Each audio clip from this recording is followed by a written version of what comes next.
सास बहू का सिजलर ढाबा। सॉरी सॉरी, आने में लेट हो गया। गांव से माँ का फोन था, बस उन्हीं से बात कर रहा था।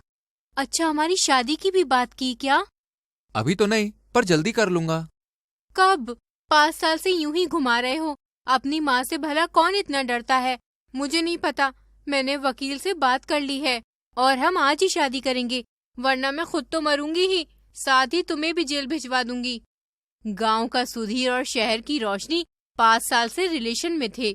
दोनों एक दूसरे को बेइंतहा प्यार करते थे, पर इनकी कहानी की विलन थी सुधीर की माँ चंपा, जो बहुत ही तेज तर्रार महिला थी।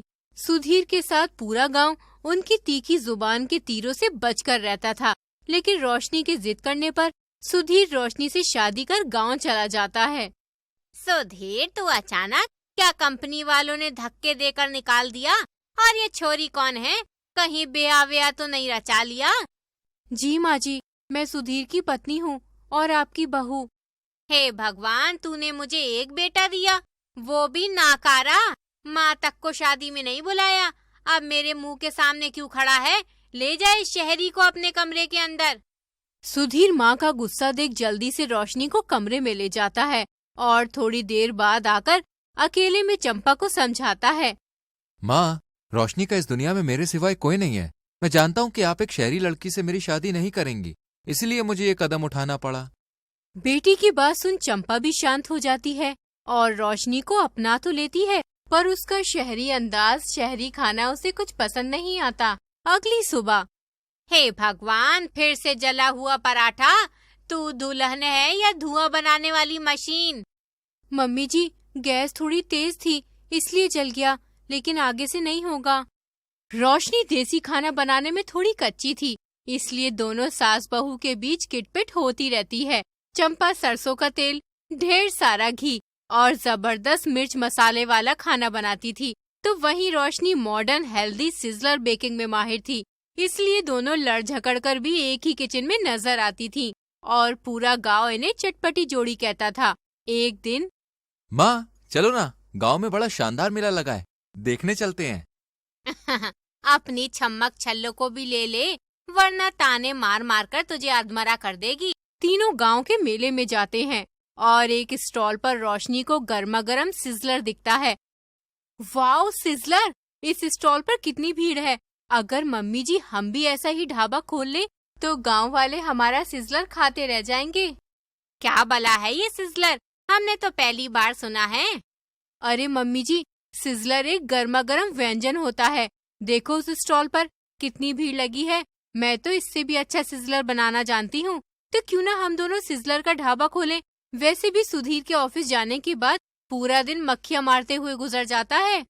हाँ, बात तो पते की ही कह रही है, पर मुझे विदेशी स्वाद के साथ साथ देसी भी चाहिए। ठीक है मम्मी जी, हम देसी खाने को सिजलर स्टाइल में परोसेंगे, जैसे सिजलर पराठा, सिजलर खीर और सिजलर छोले भटूरे। और इस ढाबे का नाम होगा सास बहू का सिजलर वाला ढाबा। ये सुन दोनों ठहाके लगाकर हंसने लगती हैं और अगले दिन से गांव में एक जगह किराए पर लेकर उसमें ढाबा खोलती हैं। अरे वाह चंपा बहन, तुमने भी ढाबा खोल लिया। लेकिन तुम्हें पता तो है, यहाँ सारे पकवानों की दुकान मेरी है, जिन पर ग्राहकों की भीड़ लगी रहती है। तुम्हारे ढाबे पर कौन ही आएगा। अरे भाई, मुफ्त का ज्ञान मत पेलो, अपनी दुकानों को जाकर देखो। बड़ी करारी बुढ़िया है, मेरी तो बोलती बंद करती। अरे काकी, ये क्या सिजलर? हमने तो पहली बार नाम सुना है। जरा एक प्लेट लगाओ तो। क्या खाएंगे भाई आप? सिजलर आलू पराठा, सिजलर मिक्स वेज देसी स्टाइल या सिजलर छोले भटूरे? छोले भटूरे। वाह, क्या गर्मा गर्म हिटलर था। मजा आ गया। हिटलर नहीं, सिजलर। हाँ हाँ, अब तो मैं यहीं आऊंगा। इस तरह आज पहले ही दिन सास बहू के सिजलर ढाबे पर 10-12 ग्राहक आ जाते हैं और ये देख माखन लाल के तन बदन में आग लग जाती है। इस खूसट बुढ़िया और बहू ने तो आते ही मेरे ग्राहकों को छीनना शुरू कर दिया। भगवान करे इनका ढाबा बंद हो जाए। अरे वाह, आज आप दोनों जल्दी घर आ गई। मैं भी ऑफिस से अभी आया हूँ। तो कैसा रहा पहला दिन? बहुत अच्छा, सारी सिजलर डिशेस बिक गई। हाँ, देसी स्वाद में जो खाना बना था इसलिए। हाँ, देसी के साथ विदेशी स्टाइल भी मम्मी जी, डोंट फॉरगेट। भाई, इसकी किटपिट ने तो मेरा दिमाग घुमा दिया। मैं तो कमरे में जा रही हूँ। इस तरह ये चटपटी सास बहू की जोड़ी हल्की फुल्की नोकझोंक के साथ सिजलर ढाबे को चलाने लगती है। चंपा जहाँ किचन के काम संभालती है, वहीं रोशनी मार्केटिंग, सोशल मीडिया और कस्टमर को ढाबे पर लाने की कोशिश में लगी रहती है। और दूर दराज गाँव के लोग भी इनके ढाबे पर आने लगते हैं, जबकि माखनलाल की सभी दुकानों पर ग्राहक आना लगभग खत्म हो जाते हैं। थू, ये छोले भटूरे इतने बेस्वाद और ठंडे। अरे ऐसा लग रहा है छोलों में पानी नहीं बल्कि पानी में छोले हैं। इससे अच्छा तो सास बहू के ढाबे पर मिलते हैं, गर्मा गर्म सिजलर छोले भटूरे। सोच कर ही आहा, मुंह में पानी आ गया। हाँ तो वहीं जाकर मरना, यहाँ के उनकी तारीफों के पुल बांध रहा है। चल निकल यहाँ से। माखनलाल का बर्ताव देख दूसरे ग्राहक भी ढाबे से लौटकर सास बहू के ढाबे पर चले जाते हैं। इस सास बहू की जोड़ी ने तो मेरी नाक में दम ही करके रख दिया है। ये सिजलर नाम का नया तोता पालकर मेरी दुकानों की बिक्री खत्म कर दी है। हाँ, कुछ तो करना पड़ेगा, वरना भीख मांगने का समय आ जाएगा। माखनलाल ढाबा बंद होने के बाद चुपके से ढाबे के अंदर जाता है और किचन में रखे मसालों में पेट खराब करने वाला नुस्खा मिला देता है। अब आएगा मजा, ग्राहक खाएंगे कम, जाएंगे ज्यादा। अगले दिन, रोशनी दीदी, आज खाने का स्वाद कुछ अलग अलग सा लग रहा है।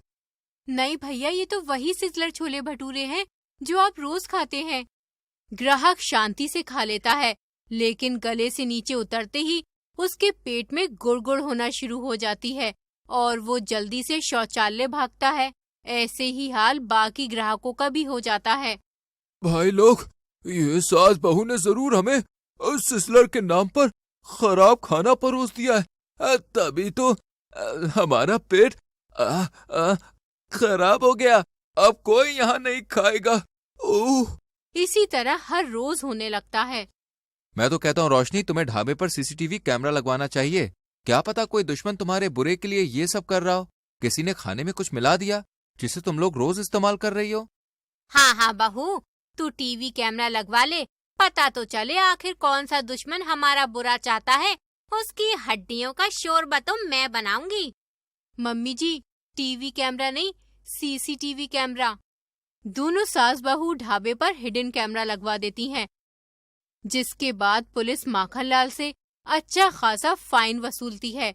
इसके बाद से इनके ढाबे पर फिर से ग्राहक आना शुरू हो जाते हैं और ये ढाबा देखते ही देखते होटल में बदल जाता है। पर सास बहू की नोकझोंक अब भी जारी रहती है। कुसुम, मैं जानता हूँ कि हमारा बेटा अर्जुन अभी सिर्फ 14 साल का है, लेकिन तुम तो जानती हो डॉक्टर ने क्या कहा है।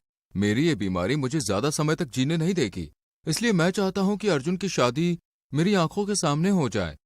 मैं आपकी भावनाओं को अच्छे से समझती हूँ, लेकिन क्या ये सही होगा? मतलब बाल विवाह? तुम चिंता मत करो, मैंने अपने दोस्त रामलाल से बात की है और वो अपनी बेटी बिजली की शादी अर्जुन से करवाने के लिए राजी हो गया है। अगर ऐसा है तो मैं कल ही पंडित जी से बात करती हूँ। कुसुम पंडित से बात करती है और कुछ ही दिनों में अर्जुन और बिजली की शादी करवा दी जाती है। कुछ साल बाद अर्जुन 12वीं की परीक्षा देता है और अपनी माँ से कहता है, माँ, मैं आगे की पढ़ाई करने के लिए शहर जाना चाहता हूँ। मुझे डॉक्टर बनना है ताकि मैं बाबा का इलाज कर सकूं और वो गांव में रहकर मुमकिन नहीं है। लेकिन बेटा, तुम वहाँ अकेले कैसे रहोगे? ओहो माँ, मैंने स्कॉलरशिप के लिए अप्लाई किया है, वो मिलते ही पढ़ाई मुफ्त में होगी और रहने का भी जुगाड़ मैं कर लूंगा। पर तुम मुझे जाने दो ना, प्लीज माँ। आज मुझे तुझ पर गर्व है बेटा।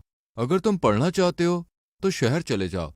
वैसे भी यहाँ पे कुछ नहीं है, लेकिन बीच बीच में हमसे मिलने आते रहना। क्या पता कब तुम्हारे बाबा तुमसे दूर चले जाएं।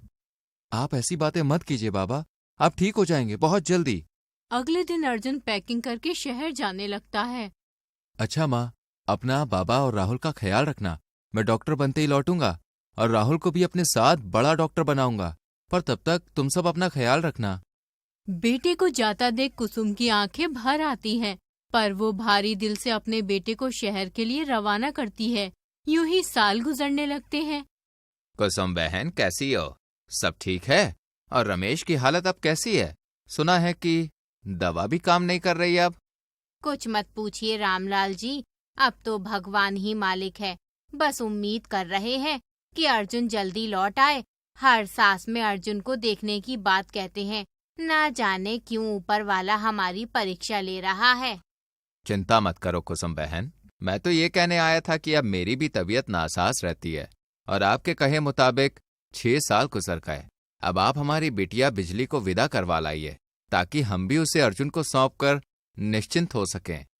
रामलाल की बातें सुन कुसुम सोच में पड़ जाती है, क्योंकि जब से अर्जुन शहर गया था ना तो उसने एक भी चिट्ठी भेजी थी और ना ही वो खुद आया था।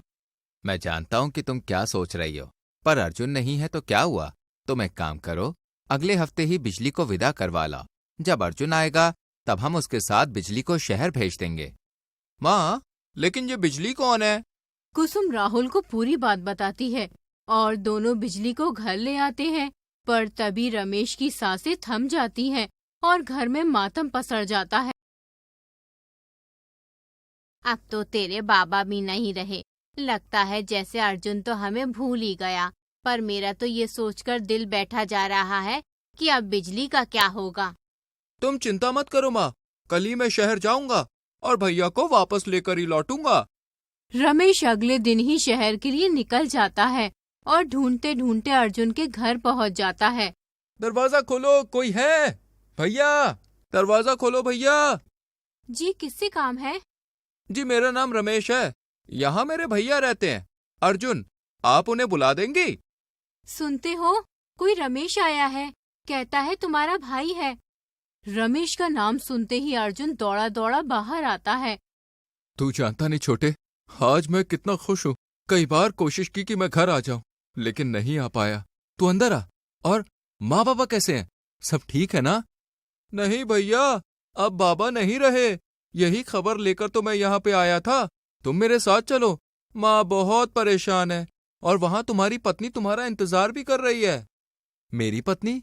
अरे धीरे बोल, मेरी पत्नी तो यही है। अभी जो गई वो तेरी भाभी है। पर तुम्हारी शादी तो माँ बाबा ने बचपन में करवाई थी ना। अरे मैं नहीं मानता उस शादी को, और अपनी भाभी से इस बात का जिक्र भी मत करना। अब तू यहीं रह मेरे साथ। मैं एक बड़े हॉस्पिटल में काम करता हूँ, तुझे भी नौकरी दिलवा दूंगा और माँ को भी यहीं बुला लेंगे।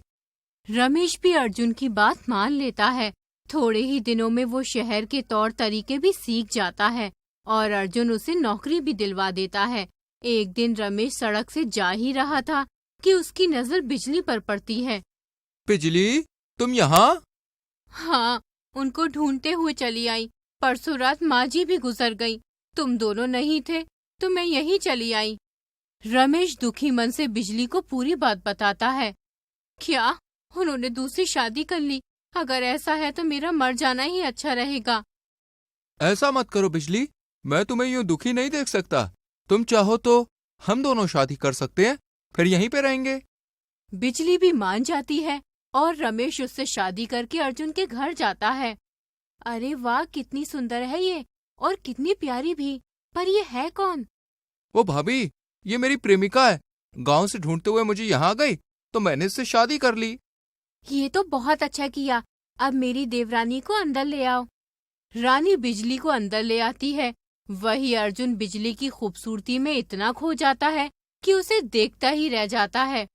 अर्जुन, आज रात को मिठाई लेते आना, मेरी देवरानी आई है। हाँ जरूर। अर्जुन शाम को जल्दी घर आ जाता है और किचन की तरफ जाता है जहाँ बिजली काम कर रही थी। वो लाइट बंद करता है और बिजली को गजरा पहनाने लगता है। अरे गजरा, ये तो बहुत महक रहा है। गजरा पहनाकर अर्जुन फौरन किचन से बाहर चला जाता है और फिर रानी आती है। लाइट क्यों बंद कर दी बिजली? अरे वाह गजरा, बहुत सुंदर दिख रही हो तुम इसमें। हाँ भाभी, वो रमेश लाए, पर पता नहीं कहाँ चले गए। कोई बात नहीं, कम से कम रमेश तुम्हें तोहफा तो देता है, वरना एक अर्जुन है, मेरे लिए कभी कुछ नहीं लाते। ऐसे ही दिन गुजरने लगते हैं। अर्जुन रोज बिजली के लिए कुछ न कुछ लाता और चुपके से उसे पहना भी देता। पर एक दिन अर्जुन की अलमारी में बिजली की इतनी तस्वीरें, कहीं मेरी देवरानी मेरी सौतन तो नहीं बन गई, देखना पड़ेगा। रानी तुरंत बिजली के कमरे में जाती है जहाँ अंधेरे में अर्जुन उसे नेकलेस पहना रहा था, रानी लाइट जलाती है। अच्छा, तो मेरे पीठ पीछे ये चल रहा है। तुम मेरी देवरानी होकर मेरी ही सौतन बन रही हो। अब मैं तुम्हें इस घर में एक दिन भी नहीं रहने दूंगी। निकलो यहाँ से। भाभी, पर मुझे नहीं पता था कि अर्जुन जी हैं। मैंने तो रमेश को जाना था। मुझे तो लगा था रमेश जी हैं। इतने में रमेश भी वहाँ आ जाता है। बिजली बिल्कुल ठीक कह रही है भाभी, ये सब भैया की गलती है। मैंने उन्हें कई बार बिजली पर नजर रखते हुए देखा है। और भैया, पहले तो अपने गांव की गंवार और बचपन की शादी कहकर बिजली को छोड़ दिया, और अब उसकी खूबसूरती देखकर उसके पीछे पीछे भाग रहे हो। मतलब क्या बिजली ही? हाँ भैया, बिजली ही वो लड़की है जिसके साथ माँ बाबा ने आपकी शादी करवाई थी। पर अब मैं इसका पति हूँ और आप जेठ। इस रिश्ते का लिहाज रखिए। मुझे माफ कर दो बिजली, मुझसे भूल हो गई, पर अब मैं ऐसा कभी कुछ नहीं करूंगा। तुम भी मुझे माफ कर दो रानी। बिजली, आज ही हम गांव वापस जा रहे हैं, इसी में सबकी भलाई है। इतना कहकर रमेश बिजली के साथ गांव लौट जाता है। इधर रानी भी अर्जुन को माफ कर देती है और दोनों एक नए सिरे से जिंदगी की शुरुआत करते हैं। तो दोस्तों, कैसी लगी कहानी? वीडियो को लाइक शेयर करके चैनल को सब्सक्राइब कर लीजिए।